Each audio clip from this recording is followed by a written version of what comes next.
Is chelation safe? Well, as with any medical procedure, adverse side effects are possible, though they tend to be rare. And over the past 40 years, there's been over 1 million patients that have had chelation and more than 20 million treatments altogether. The dosing has become more exact. Some of the early adverse problems with chelation related to the fact that if you give too much EDTA, it pulls out the lead, but the lead has to go through the kidneys, and that load of lead could be actually toxic to the kidneys. So you have to dose the chelation so that it doesn't pull it out too fast. That's why chelation is done over a series of infusions, not just one big infusion all at once. The possible side effects: transient vein irritation, some pain that can be handled with pH adjustment or a little bit of Procaine. Headache and shakiness. Most of these patients, their blood sugar is dropping. If you eat before you chelate, you're much less likely to have this happen. The first few times that people chelate, they can be really tired. You are detoxifying the body of heavy metals. That will tend to get better as you continue with your chelation program. The renal stress can be corrected with proper dosage, as I mentioned. Chelation side effects in general tend to diminish after the very first few treatments. People's bodies are getting used to the process now of detoxification. You can expect better circulation, reduced pain. There's an interesting saying that a lot of people begin chelation for their heart, but they continue chelation because of their joints. People who find that they start the chelation because of their coronary artery disease, but they find that, hey, they're less stiff, their joints are feeling better, they keep chelating.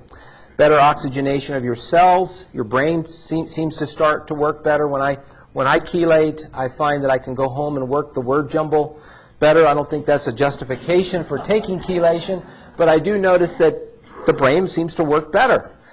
Better stamina and a greater sense of well-being, greater mental clarity and memory, better vision and hearing, joint pains diminish. In general, when you improve circulation and you get more oxygen and nutrients to your cells, guess what? They're going to work better.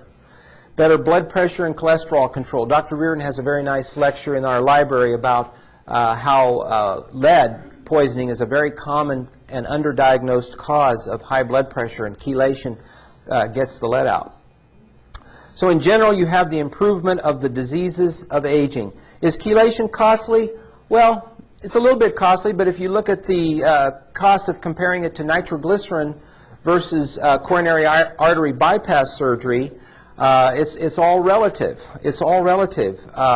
You can just, if you've got chest pain, you can take nitroglycerin. It doesn't cost very much. It relieves the symptoms, but it's not helping you correct the underlying cause of the disease.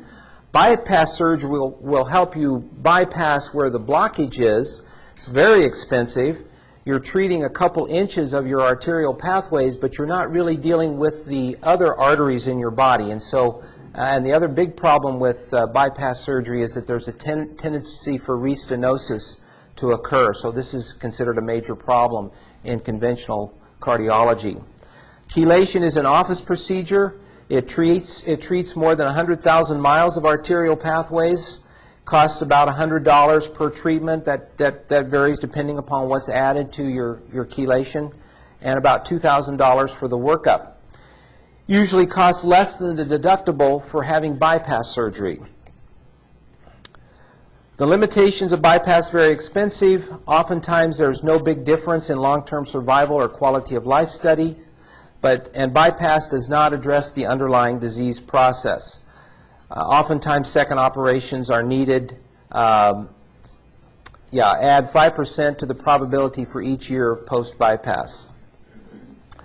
Some people worry that chelation is an illegal procedure, that you really shouldn't do it, that it's not FDA approved, and that somehow you're skirting the law or doing something behind your doctor's back. EDTA is a completely legal drug. It does have FDA approval for treating lead poisoning, and a licensed physician is free to utilize any therapy of acceptable risk which, in his or her professional judgment, is of potential benefit to their patient, even if claims for treatment are yet FDA approved.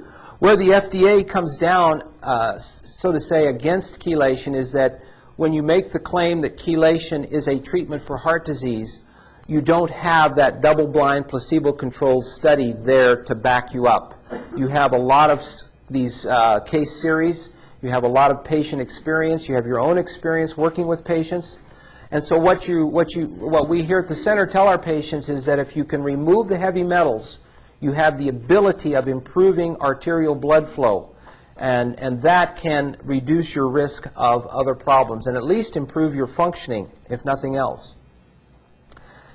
Medical and most insurance companies generally do not cover chelation because of this lack of double-blind studies. Medical review committees are staffed by physicians who favor drug and surgical therapy for atherosclerosis in spite of the higher costs. There have been patients that have resorted to legal action to collect their insurance benefits, but it's a tough road to go. And so a lot of patients just pay the money and get the chelation done, and then they enjoy the benefits of the chelation procedure. And they feel like it's very much worth the money that they spent for it. Are 1 million people wrong? 1 million people have undergone chelation. They have done so in spite of medical condemnation of chelation. They have paid for chelation out of their own pockets because they have experienced results. They know when they're feeling better. Or, are they wrong? Or like Dr. Semmelweis, all of you know the story of Dr. Semmelweis, the Austrian physician who had the audacity of accusing other doctors. He did a research study in Vienna in the 1800s where he had the doctors wash their hands before they delivered the baby in order to cut down on the number of puerperal infections, the mothers that would become feverish after the baby was delivered. There was a very high death rate. He was able to dramatically lower that death rate by having the doctors wash their hands. But the problem with that is that it implied that the doctors were causing the infections in these women, which they were, but they didn't have the germ theory at that point. They didn't know that this was being transmitted by germs, and so he was kicked out of his medical society. And now we know that good hand washing and sterile practice is just logical. Every hospital does it. So Dr. Semmelweis made the mistake of being ahead of his time. But what we really need is better science. Can science help us gain this understanding of the actual value of chelation?